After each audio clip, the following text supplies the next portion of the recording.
के साथ कहता हूँ कि जो 65% रेवेन्यू हरियाणा को देती है, जिसका 5000 करोड़ रुपए का जिसका निगम का बजट है, और 10 साल से मुझे बता दीजिएगा यहाँ पर कोई भी ऐसे GMDA की जो संस्था है, निगम है यहाँ पे, म्युनिसिपल कॉरपोरेशन है यहाँ पे, हुडा है यहाँ पे, क्या 10 साल से आपने यहाँ कोई काम चलते हुए देखा है? किसी एजेंसी ने कोई काम किया है 10 साल से?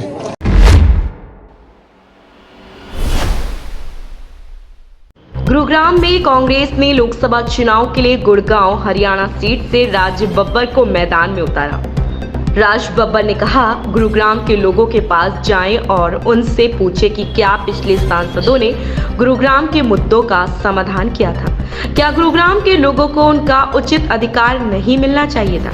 राज्य सरकार ने उन्हें आशाएं छोड़ दिया। क्या आपने 10 साल में यहाँ कोई काम होते देखा है? क्या किसी एजेंसी ने 10 साल में यहाँ कुछ किया? एक नाम बताएं जो लोग सत्ता में हैं, वे सिर्फ गुरुग्राम से राजस्व चाहते हैं। भाई, मैं चुनौती इसलिए नहीं मान रहा हूँ कि मुझे पार्टी ने कहा है कि मैं जाकर ये इस क्षेत्र की जिम्मेदारी के साथ मुझे खड़ा किया है और इसकी समस्याओं को लेकर मैं यहाँ आया हूँ। और मैं जानता हूँ कि इसके आपके सवाल का एक ही जवाब है।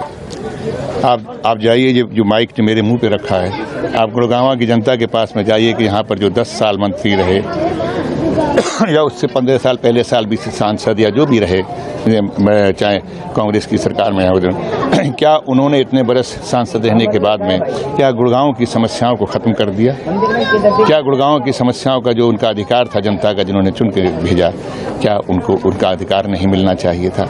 मैं व्यक्ति बहुत अच्छे हैं, मेरे मित्र रहे हैं, मैं उनके बारे में कुछ नहीं कहूँगा, लेकिन मैं ये ज़रूर कहना चाहूँगा कि प्रदेश की सरकार ने उनको कहीं का नहीं छोड़ा। अब हमारी प्रदेश की सरकार आ रही है और जब हम यहाँ से सांसद बन के जाएंगे तो दावा के साथ कहता हूँ कि जो 65% रेवेन्यू हरियाणा को देती है, जिसका 5000 करोड़ रुपए का जिसका निगम का बजट है, और 10 साल से मुझे बता दीजिएगा कि यहाँ पर कोई भी ऐसे GMDA की जो संस्था है, निगम है यहाँ पे, म्युनिसिपल कॉरपोरेशन है यहाँ पे, हुडा है यहाँ पे, क्या 10 साल से आपने यहाँ कोई काम चलते हुए देखा है? किसी एजेंसी ने कोई काम किया है 10 साल से?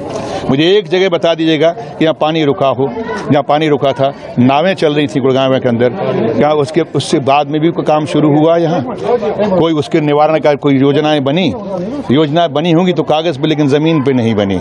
तो इसका मतलब ये है कि लोग यहाँ के लिए बिल्कुल नीरस हैं, और जो लोग यहाँ पे सत्ता में बैठे हैं गुड़गांव से सिर्फ रेवेन्यू कमाना चाहते हैं। लेकिन अट्टालिका, हमें तो खुशी है कि ज़मीनों की कीमतें बढ़ रही हैं, लेकिन ज़मीनों के ऊपर रहने वाले लोगों की सुविधाएं नहीं बढ़ रही हैं। आपकी नाराजगी सामने आ रही थी, वो भाई है हमारा, हम अपने देख लेंगे। ये देखो, मेरा छोटा भाई है, मेरे साथ चल रहा है ना, कितने मजबूत कंधे हैं इसके। क्यों नहीं जाऊंगा? मेरा भाई है, मेरे परिवार का हिस्सा है, मैं जाऊंगा, मनाने जाऊंगा। मैंने उनके बेटे से बात की है, उन्होंने कहा वो बाहर गए हुए हैं, चंडीगढ़ गए, वो आएंगे फिर जाऊंगा उनके घर।